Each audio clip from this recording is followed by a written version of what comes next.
Okay, 4,157 horsepower.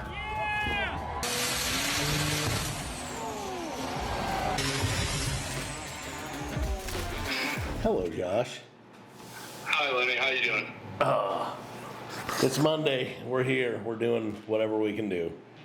I hear you. I haven't had to work in a while, and today I actually have to work, so it's a Monday for sure. I feel you for sure. Like I went to Australia and like it was weird because I was there. Australia is like a big island, and it's like all on island time. So I've been there. Where'd you go? Flew into Melbourne and then drove out to Ballarat.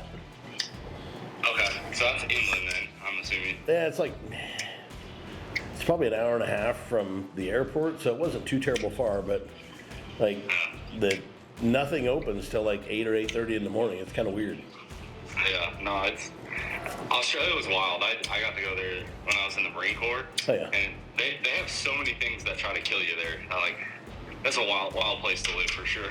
Yeah, my hotel was a pretty nice hotel, but there was a gap that was like 1 inch on the bottom of my front door. And they're like, well, you just take this sock that's filled full of sand and lay it in front of the draft there so at night it's not super cold.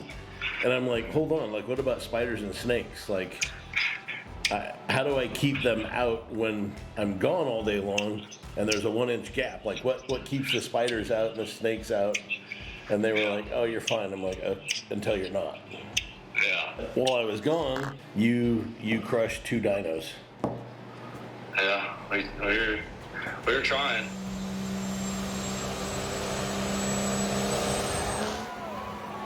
Oh my God!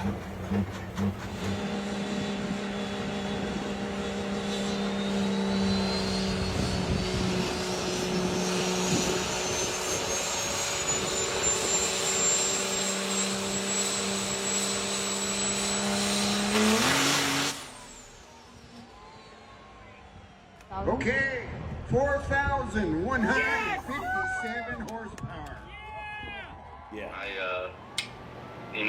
For me, like really, it's just like setting goals. I think the thing with UCC that didn't really sit right with me is like we didn't actually make 3,000.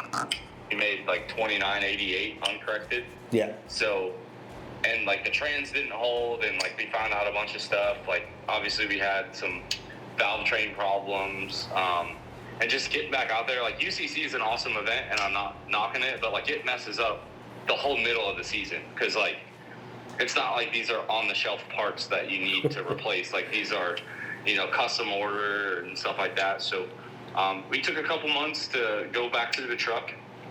And I'll be honest, like we changed the valve springs. We went up to PDD. They fixed a bunch of my cylinder head stuff. Industrial sent the replacement parts over, which I'm thankful for that. And we were just trying new stuff.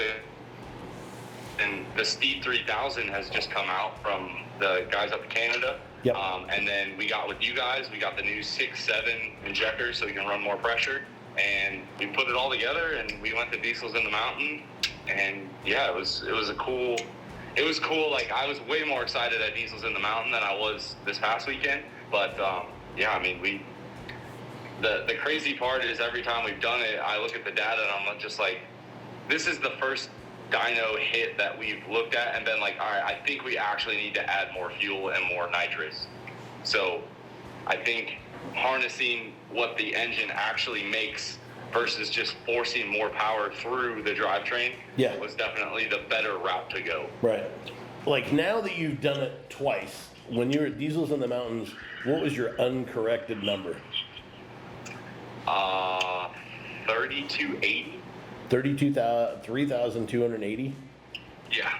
Uncorrected. Uncorrected, yes, sir. And then this time, your uncorrected number was how much? 3435. And what's the next highest truck, even with correction? So again, the correction factor and everything gets real political. So the highest dyno number ever recorded on a Superflow that was diesel powered was Chris Patterson at 3401. Okay. He did that at Weekend on the Edge, and that one, if you remember, was very political because of the correction factor. Right. Which I won't lie. I mean, that's why I post both numbers. Like, literally, the correction factor when you're at 5,600 feet is insane. Mm-hmm. And the highest uncorrected number was 3070 or 3080, so 3070 to 3080, and that was by Greg Alvarella at Worley's Dyno Day last year. Gotcha. And was that on the same Superflow? Yeah, so all these numbers are all on that SF849 that Cody and Elmer run with the Northwest Dyno Circuit. Yeah, and it's amazing that those guys have the ability to invest the amount of time into driving that thing from the left coast to the right coast. Like, hats off to those dudes, because that is a lot of work. Yeah, I mean, we actually went out to dinner with Cody and Elmer before this past dyno event, and I just asked kind of Cody. I wasn't trying to pry into his business, but the way they plan it strategically and the travel costs and all that kind of stuff, like, if you want that dyno, they will bring it anywhere in the country, but it is not cheap. Yeah. So that is one thing, but I think there's a lot of, like, that is the dyno that matters, right? It's the one that's at UCC. It goes all over the country. And I think the cool thing is, even at UCC, they have the fan dyno. So one of my biggest things for people that are like this, saying one thing or the other, I'm like, all these events, you just have to pay $100. Like, there's no invitation. Right. Like, you just show up, pay $100, and they'll let you run. Yeah.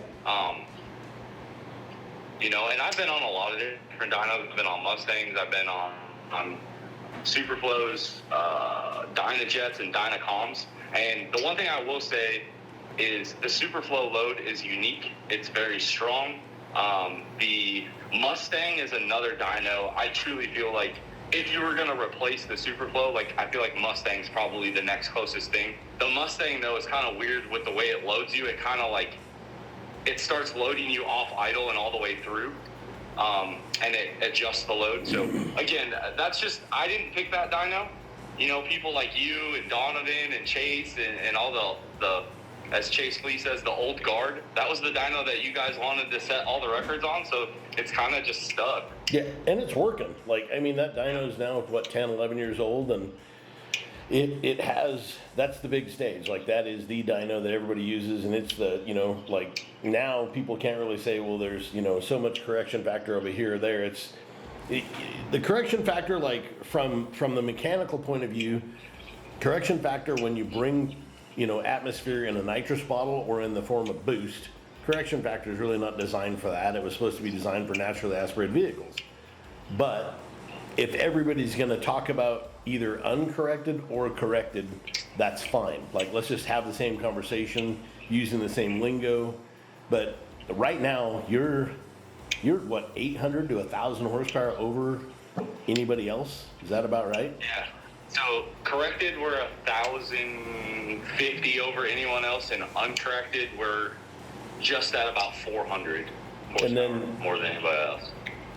That's on a set of our newer 400% 6.7 injectors. How much pressure are you shoving at those? So we did 2,300. So the nice part now with the new 6.7s is I'm able to increase the pressure. So with the increased pressure, we're able to operate at a higher RPM because I can bring the pulse width down. So the more pressure I throw at it, the less pulse width, the more RPM I can spin it. Yeah. So, you know, Skylar encouraged me to go as high as I wanted, and I don't like making drastic changes. So at UCC, when we had 5.9 stuff, we ran 2,000 bar, and I know that's a little different for most people. The Bosch is what we use, the MS-25, so it's a lot of OEM stuff. So we did 2,000 bar, and then at Diesel's in the Mountain, we did 2,200 bar, which shrunk the pulse width down. And then this last weekend at Diesel Fam, we did 2,300 bar. So we're starting to see, like, I think we might need more fuel, maybe a little bit more nitrous. And I have a 270 bar, or 2,700 bar sensor. So obviously you don't want to go to 2,700 bar because then if it spikes, you won't see it. But one thing, I mean, they seem to be happy. Like it idles fine, everything else. It's been great. And that extra pressure, again, just makes us shrink that pulse width down and run more RPM. So like this past weekend, we started. So for those of the people that don't know on the Superflow, you do a 2,000 RPM calibration. That's easy, right? You just got to hold the truck at 2,000. It's pretty accurate. Yep. Then you have to go to where the load you want it to turn on, and you have to hold the truck there for a good amount of time. So Cody and I always talk beforehand. So we set it at 4,500. So I bought the truck all the way up to 4,500. He got the mile an hour off the screen, and then he's like, all right, settle it down. So we brought it down to like 3,500. And then my job as the driver is once I hit 4,500 RPM, I cannot let it go below that, or it basically shuts the run off. So okay. You have to start staging this truck at like 4,200, so that way when the load hits, it doesn't suck you down out of the window. Mm-hmm. And the problem is, I don't know if I really want to run a truck at 5,000 RPM for 6 seconds like that. Like, it just, nothing sounds normal in the cab of that truck at 5,000 RPM with no wind noise, nothing. Like, yeah. It's so loud in there. So we started the load at 4,500, and I went full throttle. From the logs, it looks like 5,000, 5,050 RPM. And then I let out once the tire blew. Yep. So the dyno recorded, I think it was like 5,950 RPM. The logger shows that we went to 6,470, 6,490 okay. RPM. And some of that, like, you know, I talked to Chase. Some of that's the tire grows. Some of that's the tire slip. And some of that is the 2,000 RPM calculation. You're doing it all by hand. So some of that could be off, but we've been fighting the transmission, getting it to hold. Yeah. And, you know, you talk to all these guys with turbo 400s, this and that, their transmissions aren't holding either. So I was like, why would I buy a turbo 400 when it also doesn't hold the power on a dyno? Right. I'd rather just invest in this 48. So Meyer and I and Ethan Patterson have just been bouncing ideas off each other, and that's all we've been doing. The UCC dyno hit, the diesels in the mountain, and then this past weekend, it's the same fuel, same nitrous, just different transmission strategies. Yep. Well, That's, I mean, whatever it is working, because now you got to get. So you've now killed 2 left rear tires, right? yeah, so it's the driver's side that keeps dying on us, yeah. And that's basically because when you accelerate, it wants to hunker all of the weight into the left rear, right? Yeah, So- the chassis twists, yeah, and it's pretty natural.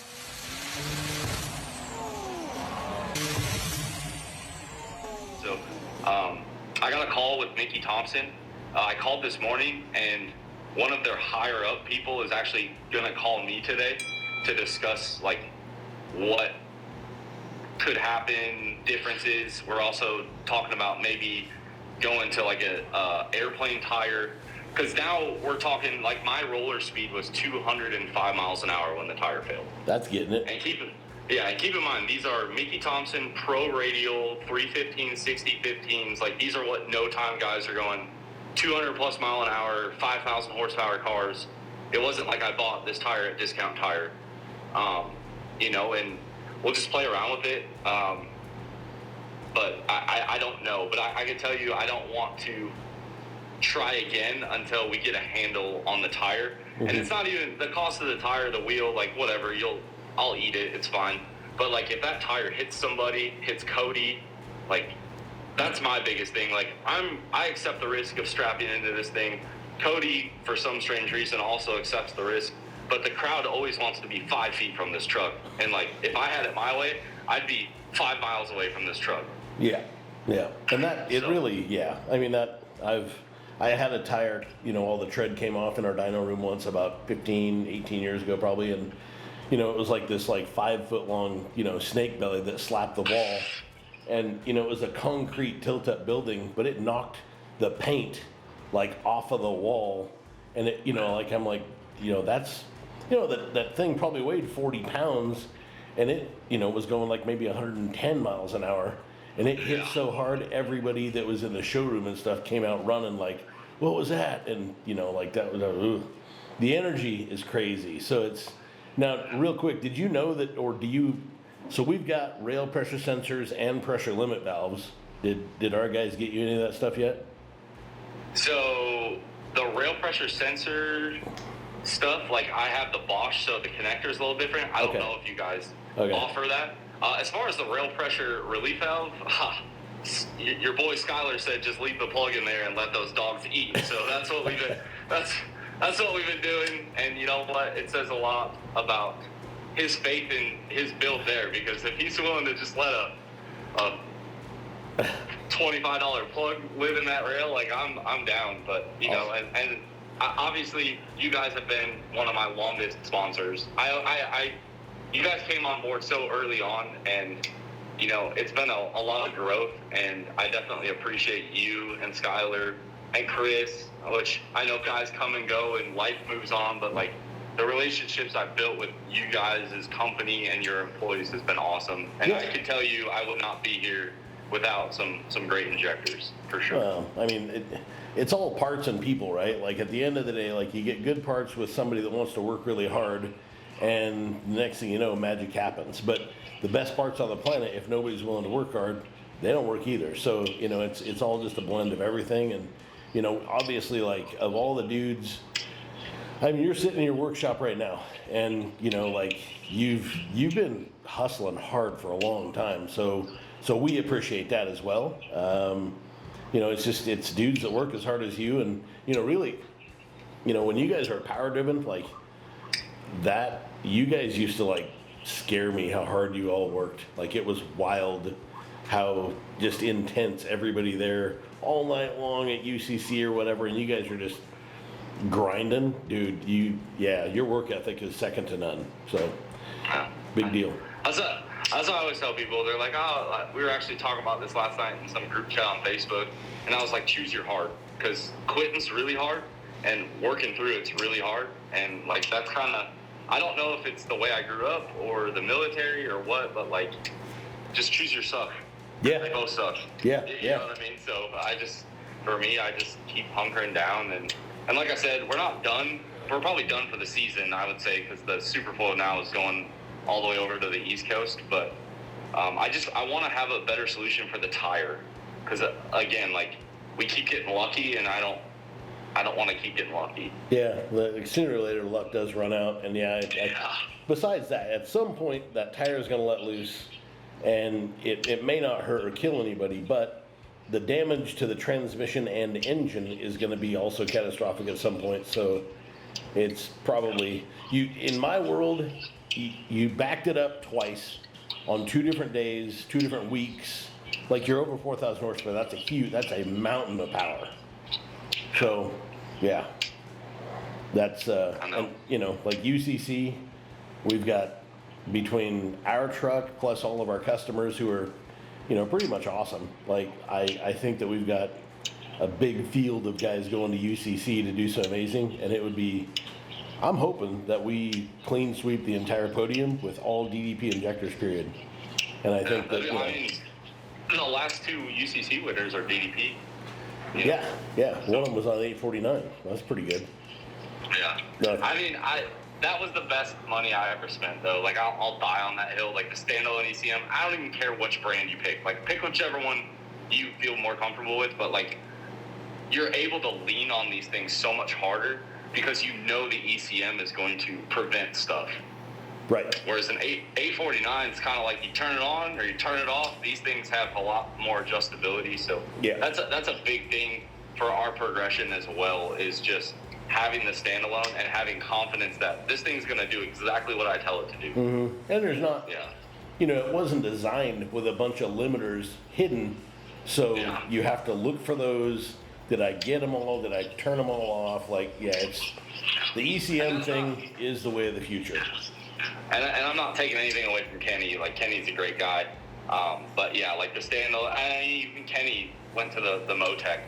You know, like, there are so many things that it just changes how you do things, and having that confidence in your stuff is key. Yeah, so, no, I think, you know, with Boulder, with Bosch, with Motec, if Fuel Tech actually is ready, and then they're I met with some other people in Australia last week. There could be a whole field of these things for options and availability, and now the NHRA has new blood, new management, so that might, you never know where that's going to go. Like, it seems to me like Diesel Motorsports like are finally in.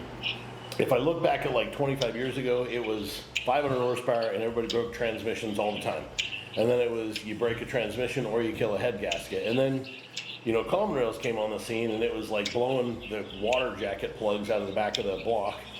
And it's been like the power was always easier to make than the reliability. And now we're understanding that like torque is the enemy and that we don't need so much of it, and we're understanding how to get things to live. So I think like things are finally going to get fun again. And you showing 4,000 horsepower, does your chassis hold it? No. Is it ever going to make? My biggest thing, like drag racing next year, is where I want to make some 3,000 horsepower time slips. Mm-hmm. Whether that's just mile an hour or ET. My best time slip ever, we put 2,600 horsepower through the truck at the drag strip. Yep. The other thing, and you're a sled pulling guy, you're not putting 4,000 horsepower through a stock driveline. No. You're not doing it with a DOT tire. No. And that's, and that's no shame to like Cummins killer, because that's what everyone always is like, oh, Cummins killer, or all these super stocks have been making it for years. Yeah, I don't doubt it. But there is a much different, like the drivetrain components, the gear reduction, the transfer cases, and then just the way the load is applied. I mean, they're starting at 5,500. If you sucked one of those super stock engines down on a gear change at a racetrack, they would explode. And then, the nice thing about like all the tire slip is you're not harnessing all that torque. The torque's being, the torque is tearing up the dirt and it's going behind there. Yeah. So it's a very different dynamic for sure. And then, like you say, with gear reduction, those things are possibly putting down 50,000 foot-pounds of torque to the dirt. So, they're, and by all means, that thing, Cummins killer, used to be really hard on parts when it was a common rail, and now it's mechanical. It's much better on parts. But, But I can see now, just looking at the data that we have, like, I think the injection pumps took a while to catch up, but now, you have 12 mils from you guys and you have 14 mils from other places. They're making good fuel delivery at 6,000 RPM. And I think that's what's always killed the common rail is you have this pulse width over crank angle, and it's got to be a really small pulse width, and a P pump just naturally makes it, like it forces that fuel in because it's mechanically locked to the engine. And and that's the other thing too, I love sled pulling, so I don't know why people always want to just like hate. Sled pulling is so much fun. Like I love watching super stock, even work stock is a blast. Like sled pulling to me, you get to feel the power the longest, and I appreciate it. Like I love it. I love sled pulling. It's the ultimate grassroots. Like you in Australia, they only had like 4 or 5 big racetracks, and that's a big conglomeration of dirt to only have so many tracks. But they could essentially host a truck or tractor pull. If they had a sled there, they could do that every 50 miles all the way around the island if they wanted. So I've always kind of like, and the safety, like you're hooked to 40,000 pounds. It's going to be hard to go 178 miles an hour. So, it'd be impressive if you did, but I don't know, the truck pulling side of it, like UCC is going to be a hoot because like the truck that we're building is pretty much going to be like, a totally modular piece that's going to be like a truck pull, and then it's going to be a dyno, and then it's going to be a drag race truck. But we're also spending a pile of time, effort, and money right now to design it and build it. So when we get there, it's not mountains of work that we have to redesign and redo. It's just going to bolt together. But it takes, that's the thing is like for NHRDA or ODSS, there's a ton of really good trucks out there that if they had a spot to go racing more often, I think that this sport would go quicker, obviously. And hopefully with, the guys that are going to run NHRDA, maybe they'll find some new tracks, maybe new classes, who knows. But, and then Randy coming back out of retirement for 2 years, like, I'm glad he did that because the candle's lit. And now everybody on the West Coast is like, okay, well, let's go racing. So it's time to build those old trucks and bring them back out. Yeah, like it's always been fun, like to go see you and the rest of the guys at the races. Like without NHRDA, we didn't really have that. No, it was all like no prep, or we'd race at like the airport, like this old airstrip that they closed. Which, I mean, if you could go a low slicks, you were pretty much the talk of the town. But I'm excited to see where NHRDA goes. I know, like, my personal goal for 2026 is like I want like 5 teens time slip. Like that's what I want. And we've been stacking parts all summer long to do it. We got coilovers for the front, rack and pinion, electric powered steering. Like, I want this truck to go down the track and make a decent number. Yeah. I don't foresee myself beating any 4-wheel drive Pro Street or 4-wheel drive records. Like, that's just, I know I'm not that good of a driver. I am not that guy. Like, I am the guy when something doesn't go right in the first 60 feet, I am out of it and over to the shoulder. I'm not that experienced yet. Yeah. And I'm okay with saying that. Well then, I mean, your buddy David Petrick, like he's building a wicked chassis right now too, right? Yeah, that'll be cool. And the nice part, you know, David's kind of hinted, we're both pretty much the same size. Maybe I'll get to drive it. That'd be pretty cool. Yeah, I'm sure that'd be a good one. Yeah. So, no, it'd be fun. Yeah, I mean, I definitely think the growth of, I think a lot more companies putting time into social media and events and stuff. Like, anywhere I've gone this year, like seeing the companies that sponsor these events, like, I think the biggest thing for me is like, take note of that. Like, when you see like a Dynomite or a Power Driven or whoever is sponsoring that event, like, when you need parts, you should remember the companies that are putting all these events on. I always try to, you know, support the people that give me a place to do this stuff. Yeah, no, and I told Randy 2 years ago now when he started up, I was like, dude, I will absolutely support and donate money to this. And I'm not expecting any like real ROI this year. But if I don't donate money to the cause, then the customers have no place to go race. And even though I might not see a direct in my pocket return on investment, but I know that it's just Dynomite is throwing money at NHRDA. NHRDA puts another few pieces of the puzzle to make diesel motorsports fun again and be somewhere to compete. And Dynomite is one of those puzzle pieces. So I've always felt like that was a good maneuver, a good move. And, you know, like the other thing is like on our side of it, like when we're winning, it's really hard to take a bunch of time that's valuable and then start donating parts to make something better. So as a manufacturer, like, you know, the stuff that you have right now is pretty cool. But those aren't even dual feeds, right? No, these are just like Skylar said, he's like, Yeah. Anybody could order what you have. Yeah, so, you know, we've been messing with dual feeds and doing other things that aren't sold yet. Because, you know, you just made 4,000, you know, the Chaser 5 is on. If you run out of injector, I don't want to be that guy, you know, so we're still, Dynomite's still investing time and money into parts and testing because it's all MM cube, right? Like, Yeah. tires, it is. tires hate MM cube. They do. Yeah. They hate mile an hour as well. come to find out. But, Yeah. I mean, it's been awesome. And like I said, I mean, even like, I don't do a ton of calibration, but, you know, just seeing the differences now of the stuff that you guys have today versus the stuff 5 years ago, I like look back at some of those old files and I'm like, man, like, we've come a long way. And not just even you guys, like, everyone has come a long way. Yeah. I mean, it's crazy, the growth. And, you know, I think my biggest driver this past like few months doing this was like, everyone said you had to have a billet block, and I was like, man, don't tell me you have to have something to do something, because I'm gonna try to figure it out. And, you know, I'm actually that's block still going. I'm very, very, very glad you just said that, because I have a theory, and, you know, like, for the haters, they're gonna hate, but here's the deal. If you look at like a fuel line, and if it could be 90 degrees straight up, maximum needle lift, and then shut it off, the block would love that the most, because you want all of your fuel in there and you want it all shut off, and the end of injection is so critical as to longevity of a block, right? Like if your needle lift drags out and it's slow to shut off, as you increase in RPM, pretty soon all those injection events turn into one. And you'll see that when somebody repeatedly breaks blocks, the end of injection is wrong.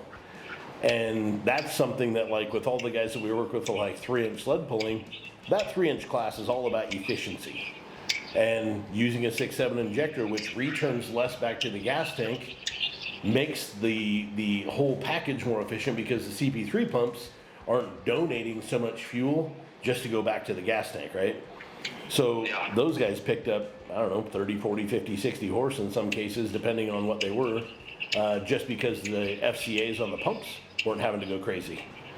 So, you know, I mean, that's what I noticed that, obviously we changed some CP3 pumps around too, but like looking at our pump duty cycle for the amount of fuel injected between all three and making that big switch to 6.7, like that is one thing I noticed. Our duty cycle on our pump, like even at low RPM, like they're lower. And, you know, that was the big thing Skylar really wanted to get me into those 6.7s, was because he's like, it'll be better for everything. So I definitely think the 6.7 injector change was great, especially just having more pressure. Yeah. Because anytime you make something higher pressure, it will inherently make better power. The bigger the spray orifice, the more pressure you need for optimum atomization. And you get to a point that the extra pressure doesn't make any more horsepower. It'll actually start to hurt, because parasitic drag on the pumps is pushing against the motor so hard. But, you know, when you're gonna crank the kind of fuel you're cranking or more, then the spray orifice has to be bigger. And in order for that to atomize correctly, you gotta have more and more pressure. So yeah, like I'm super stoked, because like with you doing 4K right now, like we're gonna bring 2 different motors to UCC. One will be a fleece billet block Wagler head, and the other one's gonna be a Hamilton CGI block with a Wagler head. And, you know, I'm planning on pretty much like throwing everything at it. Like whatever we can, we're gonna do. The tire thing obviously has me concerned as well. But I don't have a good answer for you. I mean, I can tell you what holds 32. I mean, I think the RPM too, but then when you start sucking that RPM down, I mean, the torque's right there. Yeah. You know. And that was cool for me. I made peak horsepower at 5,650 RPM this weekend. That takes a lot of air movement to do that. Yeah. Who put that motor together? I did. So Wagler did the machine work, and then we put it all together. You know what's crazy? It's like I was telling Meyer this weekend. We had the original deck plate, and there was some miscommunication there. So I had to send it back to Wagler. And that first motor, I mean, I had the scales out, and we balanced, blueprinted it, you know, mic'd it, all that stuff, built as best as I could. Had that issue. Wagler had to do a block swap for me. And then that second one, we were getting real close to UCC, plastic gauge, just kind of like, you know, just kind of like, this is going to have to work, you know? So it's always the one you don't care about that seems to just never let you down, you know, which it's fun. I enjoy it. And some of it is I'm a control freak. The other part of it too is like, I just want to show people that if you have a basic understanding and a decent set of tools, like anybody can machine a block, and you have to trust them, but you can check all of the quality of their machine work. The only thing you're not able to do is I don't have a profilometer here, but you know, you just ask, like when Jeremy did this hone job, I was like, what's the RA finish, this and that, so I can take notes of like, hey, this is where the ring seal is at, this is where crankcase pressure is, stuff like that. So you know, there's a lot of good machine shops. As long as you have the know-how to hold them accountable, you can build it in your garage. Yeah. It's fun. Yeah. Asking the questions and knowing some, you know, like people hit me up all the time and they're telling me about all their builds, and how they're going to choose their head gasket. And I'm like, hold, you know, like pump the brakes. Like, that's not right. That's not right. Well, that's what my machine shop said. I'm like, well then, you know what you should do is just ask him for all your tech advice, because your truck's going to run horrible, and I don't want you to like relate me to that. So call him and take care of that. Like, or take all his advice, throw it away, and then listen to me. But pick one of us. I don't care which one. Doesn't matter. Oh, 100%. You gotta. That's what I always tell people. Like, if you want help, I will help you from the start to the finish. But if we're mixing advice, this is never gonna work. Nope. And I've been bit by that. Yeah. Like, and I know that firsthand. And you know, it's like, I'm happy to help people, but like I always tell people, like, you gotta show me that you want it. Yeah. Like, if you want me to dedicate my time, which is extremely valuable to me, like, prove that it's not a waste of my time. Exactly. I would be happy to help somebody recreate my entire truck, but you got to show me you want it. Yeah, you're gonna have to work a lot. Yeah. Yeah, like and it's gonna suck. Yeah. like, there are nights when I kiss my kids, put them to bed, and I'm out here for another 5-6 hours. That's brutal. And then you got to wake up because they're bright-eyed and bushy-tailed at 7 o'clock in the morning, and you know. But that's kind of how I've always lived my life. Like, hard work respects hard work, and yeah. I'm always happy to help people. Yeah. But show me you want it, because yeah. everyone wants to build a UCC truck, and everyone wants to do that, but it's hard. It's a lot easier to be like, oh, I'll get it next year. Yeah. No, it's, you know. You're 100% right. And, you know, it's not even, at this level, it's not even just hard work. It's like hard to make the money that it takes to buy all these parts. Oh, yeah. And I mean, you guys have helped. I've had a lot of companies help, and I try not to be dishonest or leave that out. Like, I couldn't do it without the help, but yeah. at the same time, there are certain companies where I still have to pay full price, or I get a dealer discount, stuff like that.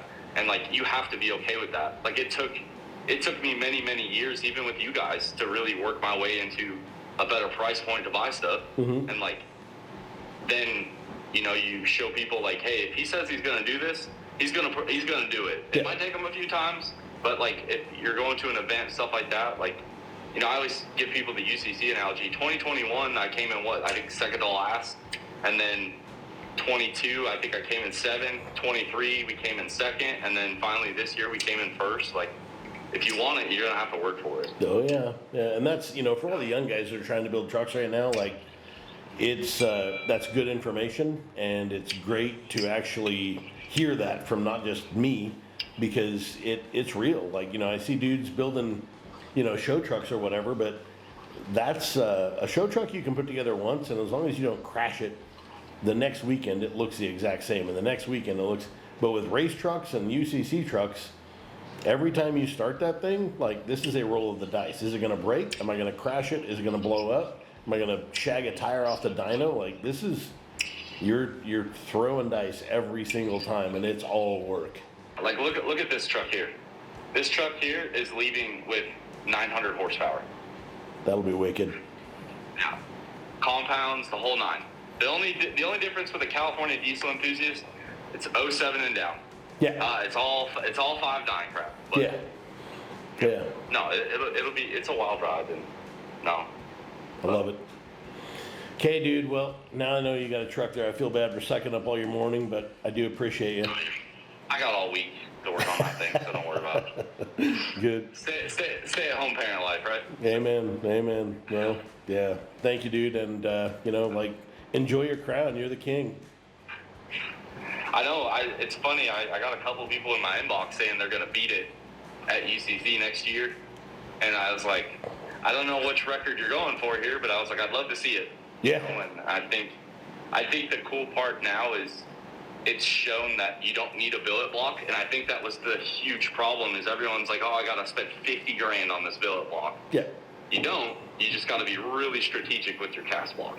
Yeah, super. Like, staying away from torque. Just for the record, in case any of the billet block guys watch this, I'm not saying that you don't need a billet block, but you can make a cast one work, although it is dangerous. And I mean, there's not that many more hits left in that block either. Like, it's on borrowed time every time.